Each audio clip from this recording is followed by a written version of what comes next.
I have traveled to the world's best food country. How do I know it's the best? Well, Gordon Ramsay said so. It is my pleasure to finally announce the #1 cuisine across the planet is Moroccan cuisine. Today, after trying this country's most iconic dishes, all decided Morocco truly should carry the crown of best food country. This is not the food I was expecting to be trying here in Morocco. This thing is a beast. And by the end of this video, I'll be taking on the food Chef Ramsay claimed to be his favorite in all of Morocco. He said this was one of his favorite foods, not just of Morocco, but period. I've met him in 2019. Really? Yes. I think he's avoiding me.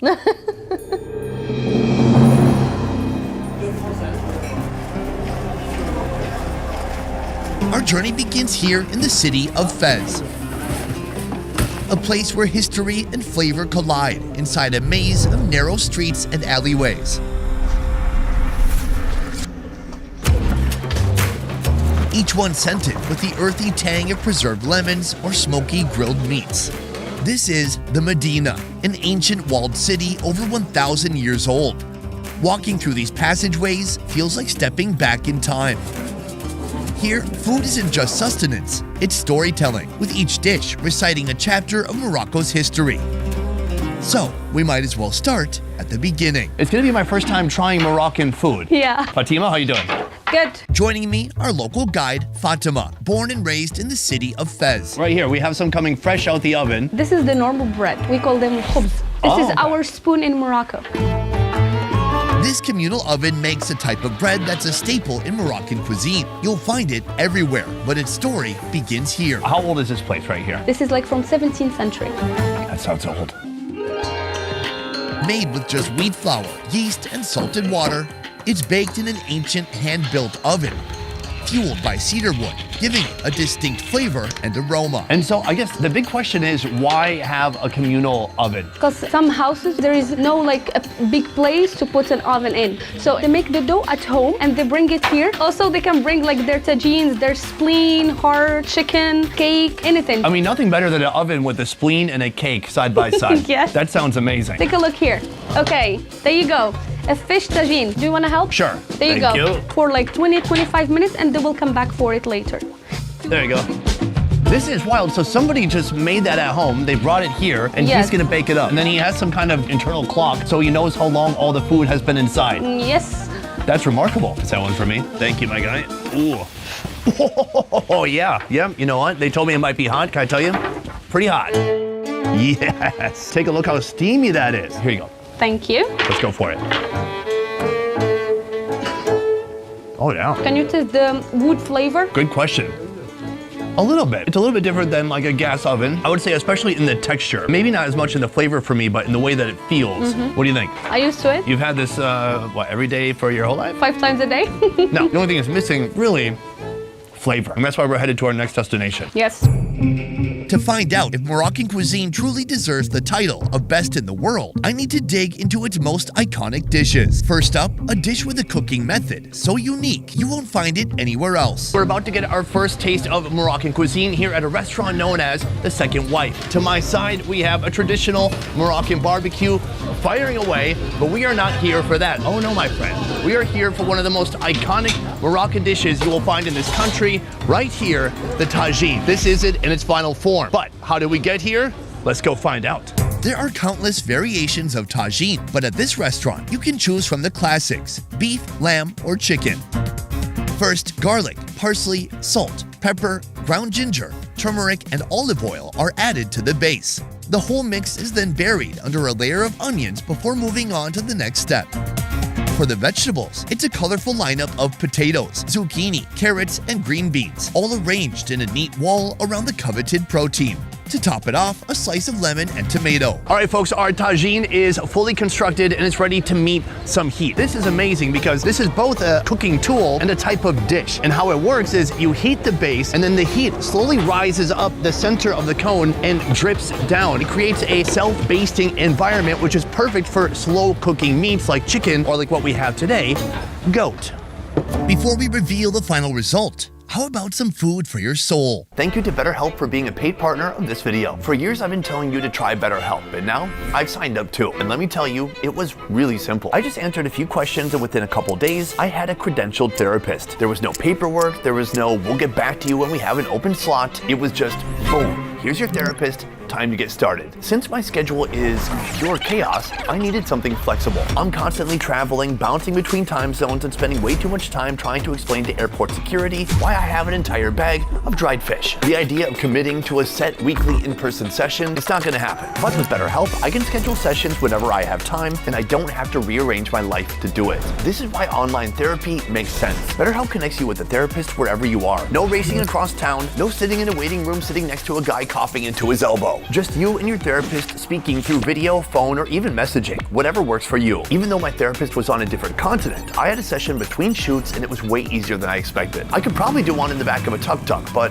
I wouldn't want to stress out the driver with all my problems. The best part is that if I feel at any point the therapist is not a good match, switching is free and easy. BetterHelp also has a built-in journal and group sessions on real topics you might actually relate to. Don't let your schedule be the reason you put off therapy. Go to betterhelp.com/besteverfood or scan the QR code on the screen. Use the code BestEverFoodReviewShow for a special discount on your first month. Because if I can fit therapy in between time zones, jet lag, and filming in the middle of nowhere, then you can definitely do it too. Now, back to the show. Fatima, my first taste of Moroccan cuisine awaits. Before we open these up, I want to tell you a little bit about my mission today. Gordon Ramsay says that Moroccan cuisine is the best in the world. Now, to be fair, I think he was kind of reporting it. There was a big vote put out on a website called Puberty.com. They amassed millions of views, and at the end of it all, among many dozens of countries, it was voted that Moroccan cuisine was the best in the world. What do you think? By the end of today, I'm going to find out for myself if this is true. Sure.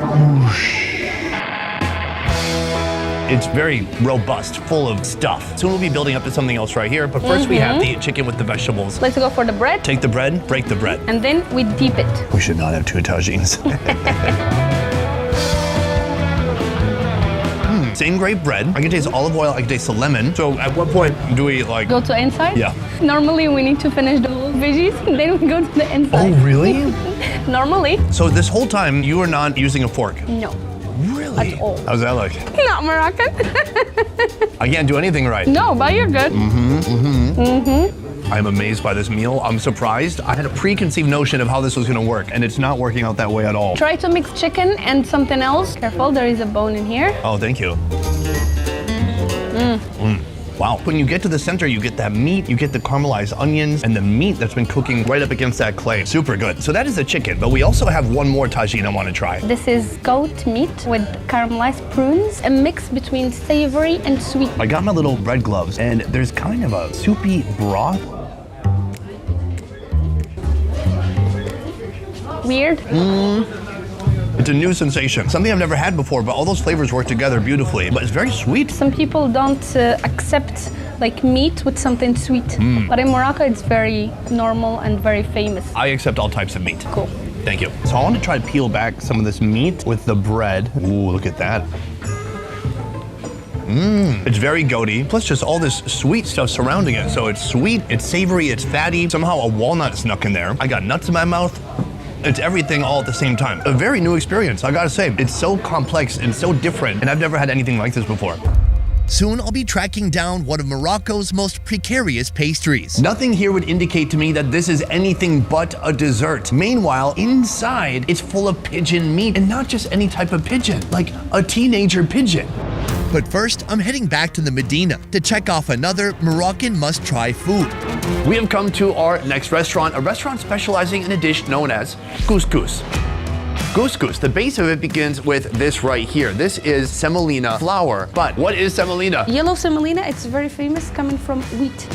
It comes from wheat? Known for its distinct yellow hue and high protein content, semolina on its own can be a bit rough, but mixing it with salt, olive oil, water, and white flour create a perfect balance of soft and firm, a texture that's just right for making proper couscous. Couscous is a traditional dish. Friday is a Muslim holiday, so we make normally a couscous for the whole family, and we share. Making couscous is a labor-intensive process with origins dating back a millennia, often traced to the Berber people of Algeria and Morocco. There's some tread as she moves the couscous around. These bigger balls are becoming smaller balls because you don't want big chunks, but you also don't want to put in too much water and get like one big glob, and you also don't want dust like this. You need the perfect texture for the couscous.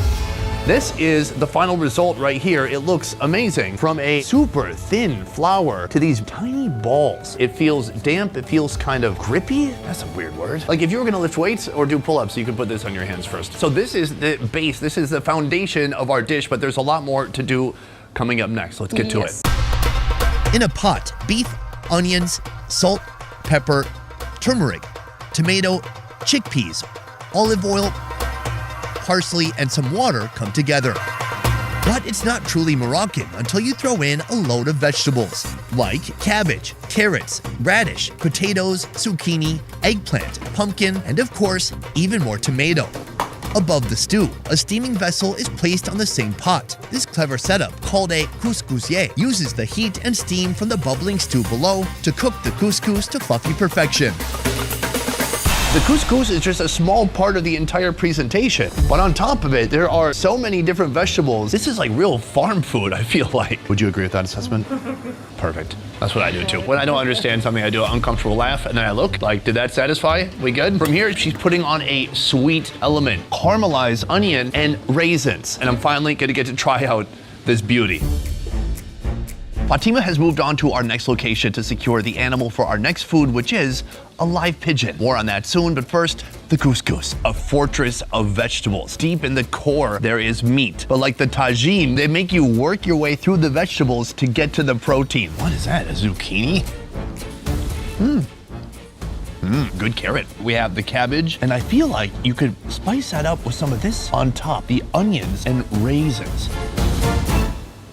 Oh yeah, what a combination. Of course, the raisins are sweet, but I'm noticing that in Morocco so far, they love to caramelize onions and to use it as a sweet force within the dish. This is what I'm really curious to try, the actual couscous itself.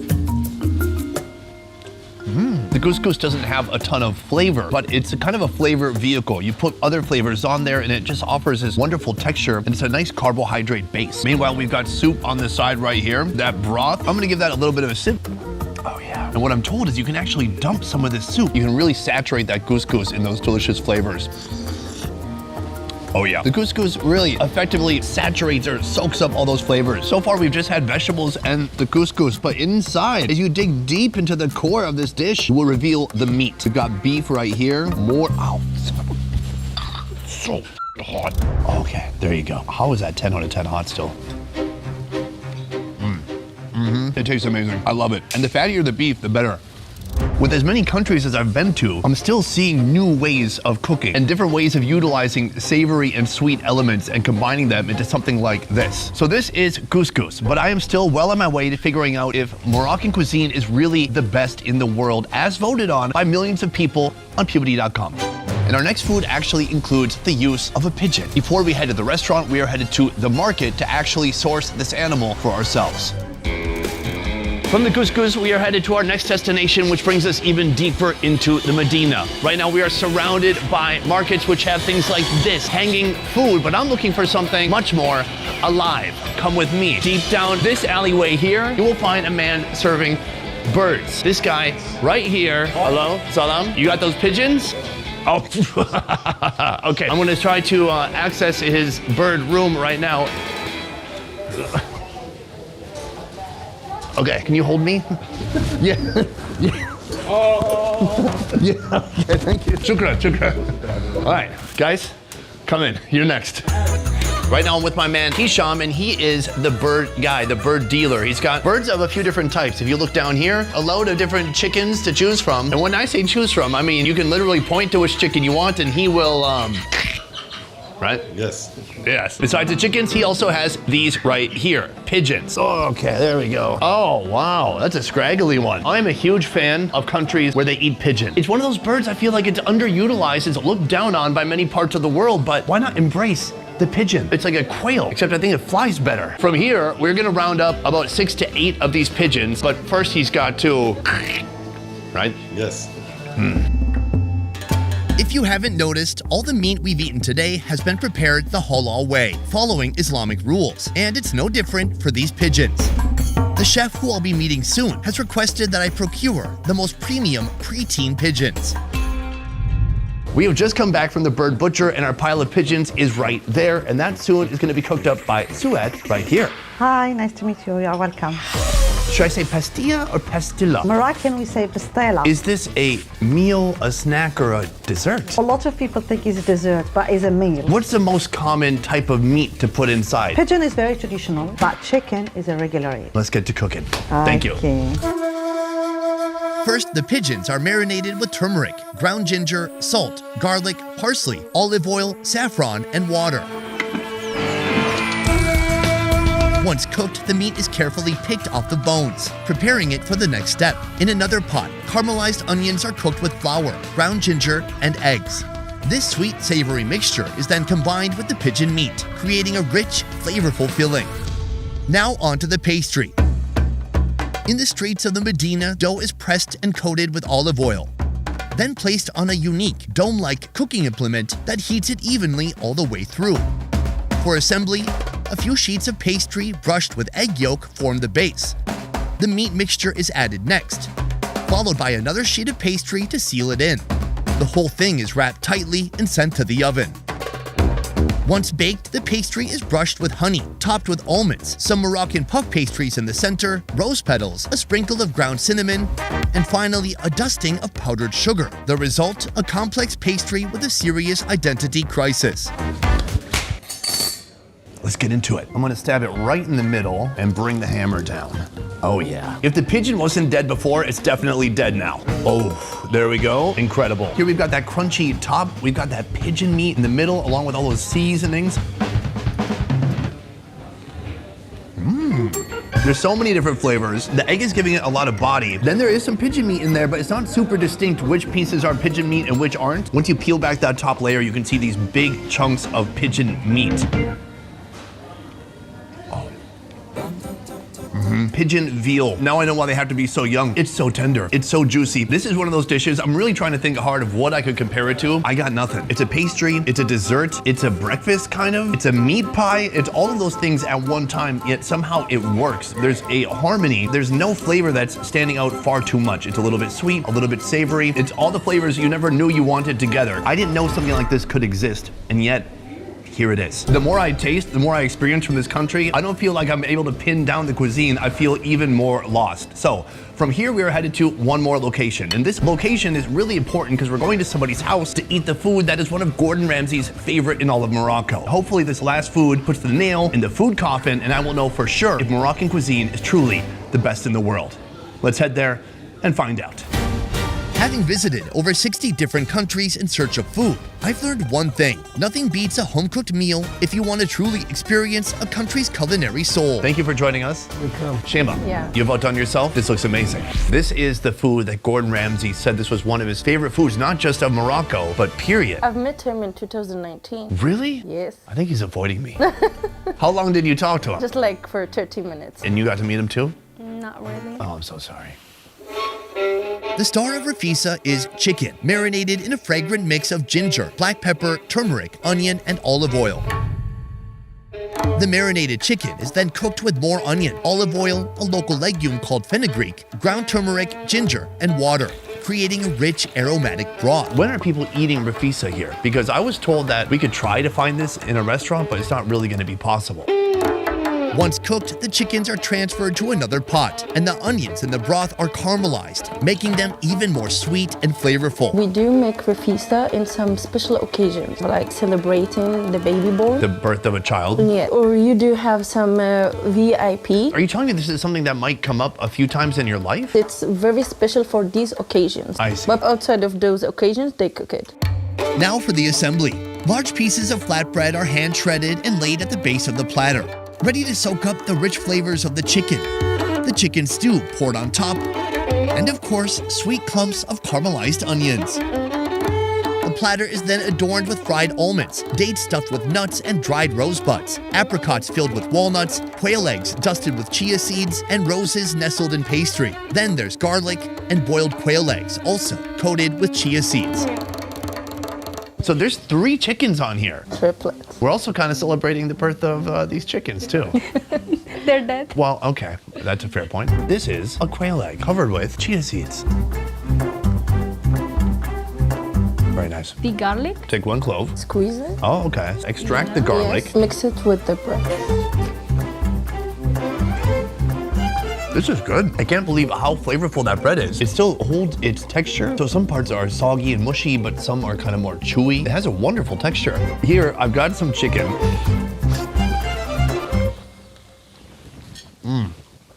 The chicken is succulent and soft. Onions. I love onions. I like them raw. I like them like this. They're caramelized, they're sweet. And then when you mix everything with that bread, it just gives it that carbohydrate layer to go with everything. I'm blown away. It's my favorite thing I've eaten all day. Unbelievable. It's so good. I'm glad you like it.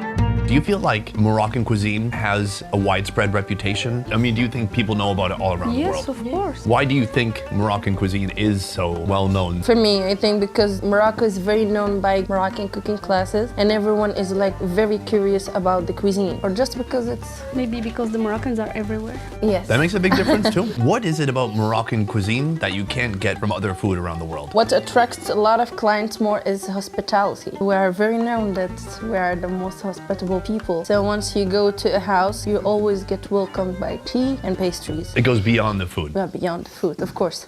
This morning I set out with the mission of trying to figure out if Morocco really does have the best cuisine in the world.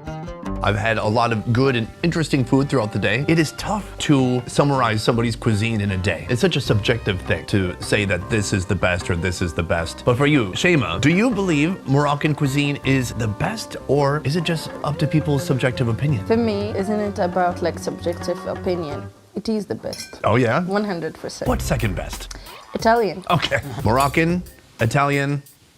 Do you have a third place? Asian food. Just all of the Asia. Yes. Fantastic. So we reached consensus. People on the comments, you guys can duke it out for yourselves. I was gonna try to figure it out for myself, but Shema, thank you. You're welcome. This was an amazing meal, but an even better experience and incredible hospitality. So, shukran. Marhaba. Today I started out with the mission to figure out whether Moroccan cuisine is truly the best in the world, as voted on by Puberty.com. By now it seems like they're paying me. They are not, although if they'd like to, please do. What I've realized from today is after having about 5 different dishes for the first time in Morocco, I have not gathered enough data. This is a perplexing, deep, historical cuisine. This is a cuisine that you cannot figure out in one day. It's like my palate is confused, but it's excited and tantalized at the same time. So here's what I'm gonna do. I'm gonna spend another week in Morocco to figure out if this is indeed the best cuisine in the world. And not only that, I'm gonna move to Casablanca, I'm gonna move to Essaouira, and I'm gonna go to Marrakesh. And finally, by the end of this tour, it will be revealed to me, and then to you, whether or not this country truly does have the best cuisine in the world. Or if Puberty.com just has a lot of Moroccan viewers. Hungry for more fun food videos? Join me at more Best Ever Food Review Show, a channel that's unfiltered, raw, half the quality, and twice the fun. You walk away and come back. Oh, look, the server. Subscribe now and you probably won't regret it. On the outside, it certainly has some rough texture to it. This is like a, medium grade sandpaper if you had to refinish your car or something. Then the chicken has a little bit less fat content. But here, oh look, a horse. That's a mule. Oh, okay. When is the last time you tried this? I've tried it with my last client 2 weeks ago. Okay. Yeah. Sounds like very official business. Very flavorful. People aren't just deep throating carrots, are they? I shouldn't say deep throating. And before we go, I want to say a huge thank you to Fatima for joining me today. She is a tour guide here in Fez, and you can actually book your own tour with her on her website, fabfeztours.com. So on my website, you will find all different kinds of tours, which is history tours, like Jewish heritage tours, artisanal tour, photography tours, food tours. And thanks to Sani for being here. It was an honor to be with you. We'll see you maybe again, inshallah. Inshallah. Otherwise, that is it for this one. Thank you so much for watching. I will see you next time. Peace. All right, that is it. Good. I'm gonna go find some more bread. I didn't get enough bread Okay. today.